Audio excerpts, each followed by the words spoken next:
Hello, সবাই কেমন আছেন? আশা করি সবাই ভালো আছেন। দেখতে দেখতে আমার বাবুটা কত বড় হয়ে গেল, মাশাআল্লাহ। আজকে তার দ্বিতীয় জন্মদিন ছিল। জন্মদিনের জন্য তেমন কিছু করেছিলাম না, শুধু বাসার মানুষের জন্য ইফতারের আয়োজন করেছিলাম। বাবু চোখের সামনে একটু একটু করে বড় হয়ে যাচ্ছে, মাশাআল্লাহ। সবাই ওর জন্য দোয়া করবেন, ও যেন সবসময় ভালো থাকে আর সুস্থ থাকে। ইফতারের জন্য বিরিয়ানি রান্না করা হয়েছিল, আর এখানে আমি চাল ধুয়ে নিলাম, একটু ডাল ধুয়ে নিলাম। ডালগুলো একটু ব্লেন্ডার করব বড়া করার জন্য।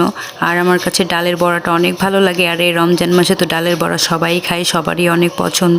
এখানে আমার বড় বোন সে বিরিয়ানি রান্নার জন্য সব রেডি করছিল, রান্না করছিল। এখানে মাংস রান্না করা হয়ে গেছে, আর এখন বিরিয়ানি রান্না করা হবে। আর পরে একটু ঘুরে আসার পর আমি এসে দেখলাম যে বিরিয়ানিটাও রান্না করা হয়ে গেছে। তারপরে বাবুর আমি রাত্রেবেলাতে 12টার দিকে একটা কেক কেটেছিলাম, আর সে কেক কাটতে তো অনেক পছন্দ করে, সে কেক দেখলে অনেক খুশি হয়ে যায়। এখানে অনেক এক্সাইটেড ছিল সে কেক কাটার জন্য। সে এখানে প্রথম কেকটা কেটে নিল। একটা কথা বলতে একেবারে ভুলে গিয়েছিলাম, এই ভিডিওটা ছিল 15ই মার্চের ভিডিও। এতদিন পরে এসে শেয়ার করছি, কারণ আমি একেবারে ভুলে গিয়েছিলাম। তারপরে এখানে আমরা দ্বিতীয় কেকটাও কেটে নিলাম। এবার ঈদে বাচ্চার মারা কে কোথায় ঘুরলেন বাচ্চাকে নিয়ে অবশ্যই কমেন্ট করে জানাবেন। তো এখন পর্যন্ত আমার বাচ্চাকে নিয়ে কোথাও যেতে পারিনি, বাসাতেই আছি।